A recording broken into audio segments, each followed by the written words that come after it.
Buen día. A continuación les vamos a hacer una presentación acerca de nuestro proyecto llamado Sistema Automático Fotovoltaico presentado por el Grupo SEITI. Dentro de nuestro cuerpo de participantes tenemos primero que todo a Luis Ángel Arrieta, que cumple la función de programador. Luego tenemos a Carlos Quiroga, que fue el encargado de la construcción y de la estructura, y por último a mi persona, Sara Sánchez, encargada de las conexiones. Nuestro proyecto está enfocado en un invernadero ecosostenible que utiliza la energía solar fotovoltaica que se obtiene al convertir la luz solar en electricidad empleando una tecnología basada en la recolección de la energía que produce la Tierra. Entre los objetivos de nuestro sistema automático fotovoltaico tenemos, primero que todo, crear un invernadero ecosostenible que utilice plantas fotovoltaicas. Segundo, tenemos transformar la energía de la Tierra alimentada de paneles solares por medio de la energía diurna. Y por último, tenemos proponer una alternativa eficaz para la generación de energía y el cultivo autosuficiente de alimentos. Estas variables son fundamentales para lograr un cultivo óptimo de frijoles en tierra. Sin embargo, hay que tener en cuenta que pueden existir otras condiciones específicas dependiendo de tu ubicación geográfica y las características de tu suelo local.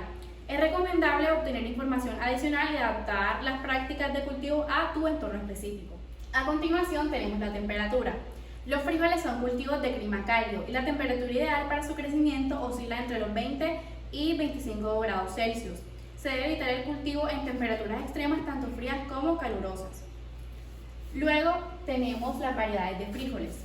Existen muchas variedades de frijoles, cada una con diferentes requerimientos. Es por esto que es importante elegir una variedad adecuada para el tipo de suelo y clima de tu región.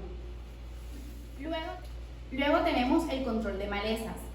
Las malezas pueden competir con los frijoles por nutrientes y agua. Es importante mantener el área de cultivo libre de malezas mediante la práctica de la encarga regular.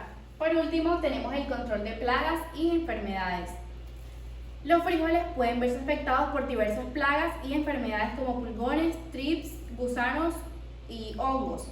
Es por esto que es importante monitorear regularmente las plantas y formar medidas adecuadas para controlar y prevenir infestaciones. Ahora bien, vamos a proceder a mostrar lo que serían los materiales que vamos a utilizar para el circuito y para la estructura del invernadero. Dentro de los materiales que vamos a utilizar podemos encontrar el módulo de carga, un diodo, 2 metros de manguera, un módulo ESP32, 6 metros de tubos de PVC, sacos de tierra para la plantación de los frijoles y cables hembra, macho hembra y cables hembra hembra. Entre otros materiales que podemos encontrar tenemos tablas de madera gruesa para la estructura, clavos pequeños, aspersor o pelo regulable para el sistema de riego, sensores de humedad, sensores de temperatura, sensor de luz, mini bombillas y LEDs azules, que más luego le vamos a explicar la función que va a cumplir estos materiales. Por último encontramos paneles solares, baterías de litio, 1 metro de malla, alambre de cobre, calibre 12, preferiblemente que fueran 3 metros, y pantalla LCD LED. A continuación les hablaremos sobre las conexiones. Empecemos con los sensores. Tenemos 2 sensores de humedad del suelo que están conectados respectivamente en los pines 34 y 35 de nuestra placa ESP32. Tenemos un sensor de luz, un sensor de luminiscencia que está conectado en el puerto 33. También tenemos el sensor de humedad y temperatura del ambiente de HT11 que está conectado al puerto 4 de nuestra placa ESP32. Además de eso también contamos con un relé y una bomba de agua que son los que nos van a ayudar a suministrar el agua al sistema de riego, y este lo tenemos conectado en el pin 5 de nuestra placa. Luego tenemos este LED que hace representación a las mini bombillas y a los LEDs azules que vamos a estar utilizando en nuestro invernadero, y este los tenemos conectados en el pin 32 de nuestra placa. Además de eso contamos con una pantalla OLED que nos va a suministrar información sobre nuestro invernadero, y este lo tenemos conectado en los puertos 21 y 22 de nuestra placa. Además de eso, como podemos apreciar, tenemos un módulo de carga que está conectado a 3 baterías en serie de litio que nos va a proporcionar la energía a nuestra placa. Esta nos da un total de 12 voltios que van a ser regulables con 6 resistencias nunca en paralelo para poder controlar la corriente y el voltaje que se le va a suministrar a la placa. A continuación le explicaremos toda la programación que utilizamos para el desarrollo de la aplicación y de la programación de nuestra placa ESP32. Para la programación de la placa ESP32 utilizamos el interfaz de Arduino IDE. Bueno, empecemos con la definición de las variables y de los pines que utilizamos. Además de eso, también tuvimos que declarar, como ven aquí, las librerías que utilizamos para los diferentes sensores y para el módulo Wi-Fi que contiene la placa ESP32. Luego establecimos una función para el inicio del módulo ESP32 para conectarse a la red Wi-Fi, donde nos establece si se está conectando o no y a qué red se conectó. Luego de esto, creamos un callback, una función de callback para enviar y recibir los datos con el servidor de MQTT que creamos con el broker de MQX. Luego de eso también creamos una función de reconnect para, en caso de una falla en la conexión con el servidor, esta automáticamente se vuelve a reconectar y vuelve a hacer el proceso para poder conectarnos a nuestro servidor de MQX. Luego en el Voice Setup definimos los pines de salida y los pines de entrada en la placa, y además de eso establecimos la comunicación que se va a llevar a cabo con una velocidad de 115.200 baudios. Luego de esto pusimos un delay para el inicio de la función del Wi-Fi. Luego utilizamos un parámetro para la ejecución de nuestro display. Luego empezamos con el void loop, el cuerpo de la programación. Aquí nosotros empezamos con un condicional que si nuestro cliente de MQTT no se conecta, este instantáneamente ejecute la función de reconectar. Luego aquí pues empezamos con los parámetros y con todo lo correspondiente al display de nuestro invernadero. Luego acá, dentro de las variables que establecimos al inicio de la programación, vamos a recompilar toda la información que los sensores nos van a estar proporcionando. En el caso de los sensores de temperatura, pues se va a realizar un mapeo sobre los valores que este nos arroje, donde el máximo son 4095 y el mínimo es 0, y se van a relacionar con 100 y 0. ¿Esto para qué? Para que tengamos una relación de porcentaje, es decir, del 0 al 100. Luego en las variables H y T vamos a almacenar la información de la humedad y de la temperatura del ambiente. Luego aquí tenemos una condicional sobre la resequedad del suelo, es decir, si la resequedad es menor a 50 de los valores que ya se mapearon anteriormente, pues esta se riega automáticamente, o tenga la forma de que dentro de nuestra aplicación pueda activarse de forma manual.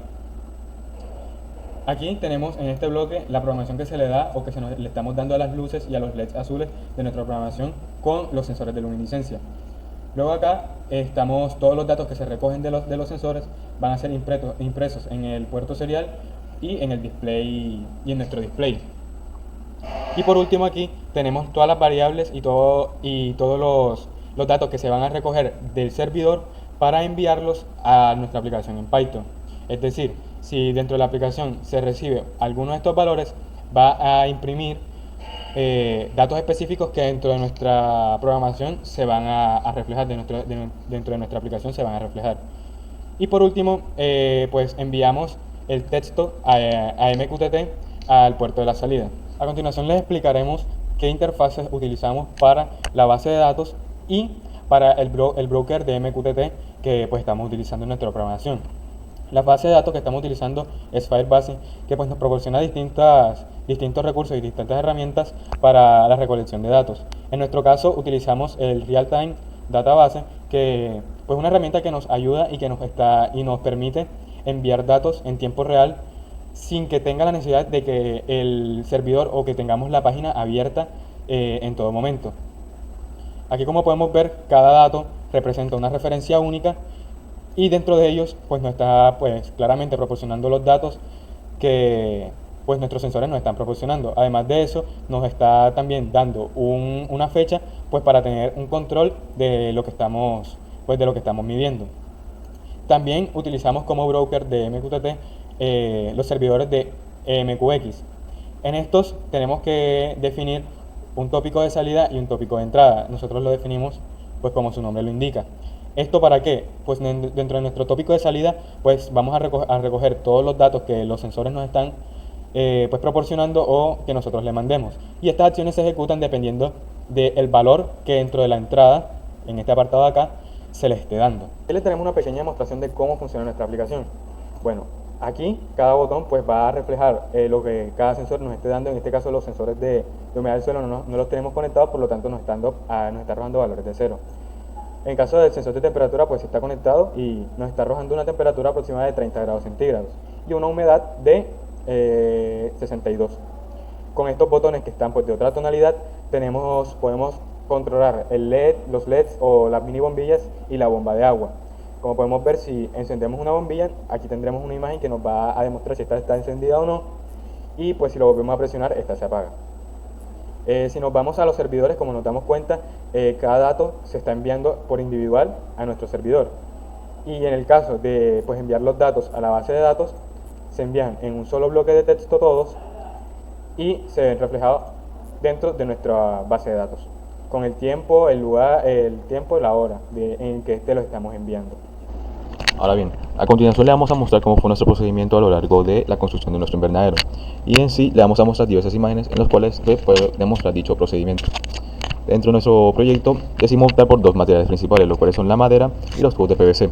Por un lado, la madera cumple con la función de darle firmeza a nuestro invernadero, y asimismo los tubos de PVC cumplen con dos funciones, que sería conducir los diversos circuitos donde van a estar conectados los sensores para mandar pues diferentes datos que demuestren el estado de las plantas. Y asimismo también conducir lo que sería la manguera con el cual vamos a regar las plantas. Asimismo, durante la construcción de nuestro invernadero utilizamos diversos materiales industriales, entre los que podemos encontrar la silicona Sikaflex, la cual es un material hecho a base de poliuretano, el cual es un monocomponente que evita pues el paso de la humedad. Esto con el fin de impregnarlo dentro de en los bordes del invernadero para evitar posibles filtraciones. Y asimismo, esto es se puede dar debido a las características que estas tienen, que son pues flexibles y fácil de adherencia a materiales como la madera. Asimismo, otro material que utilizamos para la construcción de nuestro invernadero es el acronal, la cual es una pintura transparente que evita el paso de la humedad. Esto con el fin de ponerlo a lo largo de en el material de la madera para evitar que se pudra y así darle una mayor durabilidad a nuestro invernadero, ya que el constante contacto con la humedad pues puede terminar pudriéndola. Asimismo, cabe recalcar que la pintura blanca en sí no influye en ninguno de los procedimientos del invernadero ni tampoco en el procedimiento de las plantas. Es un aspecto meramente estético. Asimismo, parte de la madera que nos sobró lo utilizamos para hacer como una estructura superior bastante pequeña, pero con el cual vamos a instalar lo que serían los paneles solares para darle justamente la energía fotovoltaica. También fue utilizado para poner dentro en esta los sensores de temperatura, los sensores de luz y también lo que serían las bombillas de color azul, los cuales cumplen una función bastante importante para el crecimiento de las plantas que más luego le vamos a explicar. Le vamos a explicar en sí cuál es el papel que cumple la luz azul dentro de los procedimientos de nuestro invernadero. Y es que cabe recalcar que la luz azul en el aspecto de lo visible desempeña un papel importante de varios procedimientos que realiza la planta, entre los cuales podemos encontrar lo que sería en la parte de la fotosíntesis, que se sabe claramente que en sí la luz azul no es la principal responsable de que se dé dicho proceso. Aún así, es importante recalcar que la luz azul es bastante importante para la producción de clorofila, lo cual es esencial para la producción de energía luminosa. Asimismo, otro aspecto a tener en cuenta es que la luz azul puede regular el ritmo circadiano de la planta, lo cual influye en la floración y en otros procesos fisiológicos de la planta.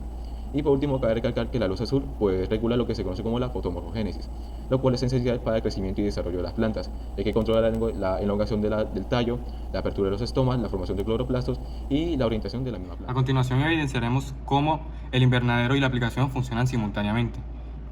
Aquí revisaremos cada una de las variables que nos arroja. Como nos damos cuenta, la humedad del suelo, del sensor 1 es 75, la del sensor 2 es 77, la de la temperatura es 28 grados centígrados.